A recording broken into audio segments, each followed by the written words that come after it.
अस्सलाम वालेकुम, welcome back. तो इस वीडियो में हम बायोलॉजी के बाद अब बात करेंगे जो हमारा फिज़िक्स का पोर्शन है।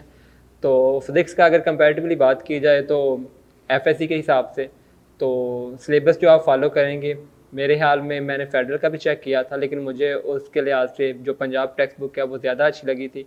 तो मैं ये सजेस्ट करूँगा कि अगर आपने फेडरल पढ़ी हुई है अपने ड्यूरिंग एफएससी तो फिर आप फेडरल फॉलो कर लें। अदरवाइज़ अगर आपके पास चॉइस है कि आप कौन सी बुक फॉलो करना चाहें तो मैं सजेस्ट करूँगा कि आप पंजाब टेक्स्ट बुक फॉलो करें। मैंने तो एफएससी के दौरान भी वही की हुई थी, और इसके अलावा कह सकते हैं आपके टेस्ट के लिए फिर मैंने वही फॉलो की, क्योंकि मैंने 2 साल पहले वो पढ़ी हुई थी और गैप के दौरान भी मैंने वही फॉलो की।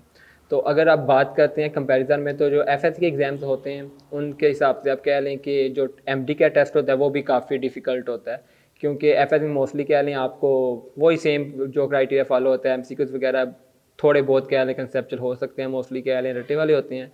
इसके अलावा जो आपकी चीज़ें होती हैं like long question, short question, ये वो इसमें बहुत ज़्यादा लंबे चौड़े कंसेप्ट नहीं होते। बस आपको बुक रीडिंग और बुक की जो चीज़ें हैं वो अच्छे से याद हों तो बस आपके नंबर आ जाते हैं।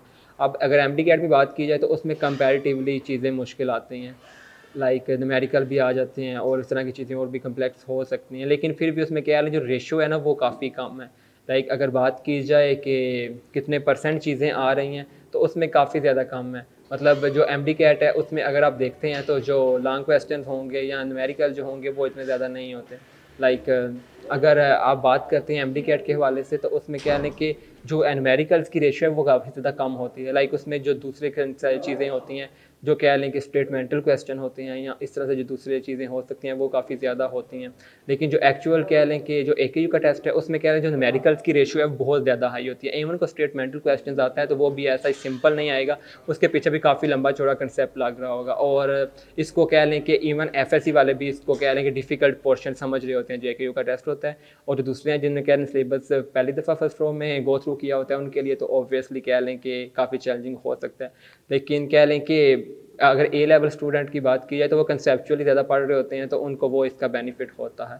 लेकिन कह लें कि इसका डिफ़िकल्टी लेवल बेशक काफ़ी हद तक एमडी कैट में भी कंसेप्चुअल पेपर आता है, लेकिन जो उसमें कह लें न्यूमेरिकल उस तरह की चीज़ें हैं वो कंपैरेटिवली सारी नहीं होती, कम आती हैं। लेकिन जो एकेयू का टेस्ट है उसमें आप स्पेसिफिकली कह सकते हैं कि जो आपके पास न्यूमेरिकल्स का रेशियो है, जो कह लें कि सॉल्व करने वाले क्वेश्चंस हैं उनकी रेशियो एक्यूरेस में काफ़ी ज़्यादा हाई होती है, और इसी वजह से इस पोर्शन को डिफ़िकल्ट भी समझा जाता है। और दूसरी बात ये भी कि इसमें कोई बुक वाले न्यूमेरिकल नहीं आते, वो कहीं से भी आ सकते हैं। आपके कंसेप्ट सेम हो सकता है लेकिन जो आपके क्वेश्चन वगैरह हैं वो डिफरेंट होंगे, उसका कोई ज़रूरी नहीं है कि वो उन्हीं चीज़ों से आए जो बुक में आपने क्वेश्चन किया उसी तरह से आए। कंसेप्ट वही लग रहा होगा लेकिन चीज़ें डिफरेंट होगी।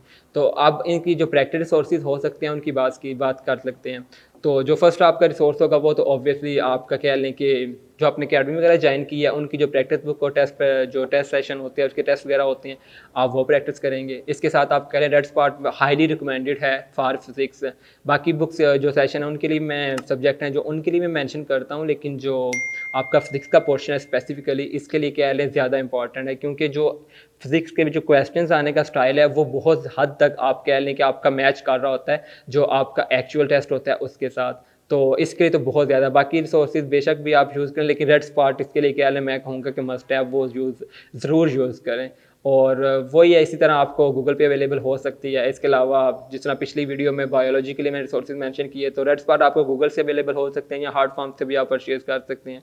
जितने बड़े शहर हैं उनकी शॉप से आपको मिल जाएंगी।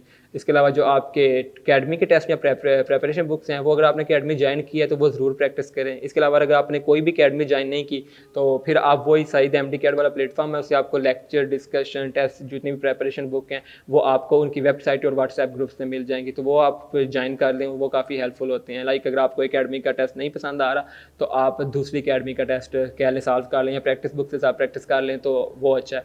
इसके अलावा आप कह लें कि वही आपने आखिरी 2 वीक्स में उसी तरह करना है कि आपने जो कह लें कि सेट 2 की बुक्स है उसमें जो चैप्टर दिए हैं वो आपका हाई यील्ड स्टफ होगा, वो आपने वहीं से प्रैक्टिस करनी है। लेकिन वो कह लें आखिरी 2 या 1 वीक में आपको मैं रिकमेंड करूँगा उससे पहले आप जो आपका सिलेबस दिया हुआ है आउटलाइन आपकी जो provided by the official website उसके अकॉर्डिंग आप सिलेबस सारा कवर करें, और जो आपको रिसोर्सेज मेंशन किया है उसके अकॉर्डिंग आप प्रैक्टिस करें।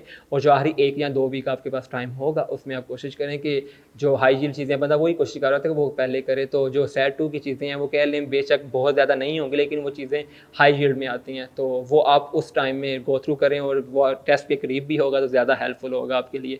तो वो कोई भी आप पब्लिशर यूज़ कर सकते हैं, जिस तरह के मैथ का बताया था या बायोलॉजी का बताया था, तो उस तरह इसके भी डिफरेंट पब्लिशर्स हो सकते हैं। आप बैरेंस का मुझे इसका पता नहीं, मैंने यूज़ नहीं की थी, लेकिन आप इसके अलावा कोई भी रिसोर्स यूज़ कर सकते हैं जो आपको अच्छा लगता है, और आप एक जो लास्ट 1-2 वीक्स होगा उसमें प्रैक्टिस करेंगे। तो इसकी अगर मैं वीडियोस कह लें कि समराइज़ करूं तो ये कह लें कि एमडी-कैट में भी काफ़ी हद तक मुश्किल आता है, लेकिन जो एकेयू का डिफ़िकल्टी लेवल होता है वो काफ़ी उससे हाई होता है, और दूसरा उसमें जो रेशो होती है न्यूमेरिकल या सॉल्व करने वाले क्वेश्चंस की वो काफ़ी ज़्यादा हाई होती है। इसके अलावा अगर रिसोर्सेज की बात की जाए तो आप रेड स्पॉट यूज़ करें, अकेडमीज़ की जो प्रिपरेशन बुक है, टेस्ट है, वो सब चीज़ें यूज़ करें। आखिरी 1-2 वीक में मैं रिकमेंड करूँगा कि आपके पास जो आती हैं कह लें कि सेट 2 की बुक्स हैं किसी भी पब्लिशर की, वो आप यूज़ करें। और इसके साथ मेरे ख्याल में कोई और चीज़ तो नहीं बचती जो आप कह लें कि आपको मैं रिकमेंड करूँगा। मैंने ये सोर्सेज यूज़ किए थे और मुझे ये हेल्पफुल हुए और मैंने ये पोर्शन क्रैक किया था, तो I highly recommend these sources, और आपको भी इंशाल्लाह ज़रूर हेल्प होगी। और बुक्स की जहाँ तक बात है तो वो मैं एक दफ़ा रिमाइंडर दे देता हूँ कि आप अगर जो सी बुक आप फॉलो कर रहे हैं फेडरल या पंजाब में से, तो जो आपको ठीक लगती है, जो आपने पहले पढ़ी हुई है ड्यूरिंग 2 साल एफएससी के, तो वही बुक आप फॉलो करेंगे, आपको दूसरी बुक पर शिफ्ट होने की ज़रूरत नहीं है। अगर आप किसी और बोर्ड से या सिंध से, बलोचिस्तान से, या किसी और से, और आप पंजाब और फेडरल में से चूज़ करना चाहेंगे, तो फिर मैं रिकमेंड करूँगा कि आप पंजाब करें। मुझे पंजाब ज़्यादा अच्छी लगी थी। तो बुक्स का यही है, और बाकी जो मैंने इंस्ट्रक्शन वालों की आपको बताई हैं वो आप फॉलो करते जाएँ, तो इंशाल्लाह आपको ये भी पोर्शन मुश्किल नहीं लगेगा। बेशक कह लें ये कंसीडर किया जाता है कि ये वाला पोर्शन एकेयू का मुश्किल पोर्शन में से है, लेकिन इसको आप इजीली टैकल कर सकेंगे। आप इस तरह मैंने आपको बताया, इस तरह आप करते जाएंगे और होपफुली आपका भी टेस्ट अच्छा होगा। और दूसरा, अगर इसके अलावा आपके क्वेश्चन वगैरह होते हैं तो आप वही कमेंट सेक्शन में बता सकते हैं, या आप कह लें कि मुझे इंस्टाग्राम पर रीच आउट कर सकते हैं, तो मैं कोशिश करूँगा कि आपको वो आंसर कर सकूँ। लेकिन जो कह लें कि मोस्ट ऑफ द टाइम जो मुझसे क्वेश्चन पूछे जाते हैं, मैंने कोशिश किया वो इसमें आंसर हो जाएँ। और बाकी फिर अगले पोर्शन में इंशाल्लाह मिलते हैं और उसमें हम डिस्कस कर रहे होंगे केमिस्ट्री के बारे में। और तब तक के लिए अल्लाह हाफ़िज़, अपना ख्याल रखिएगा इंशाल्लाह, और फिर मिलते हैं इंशाल्लाह।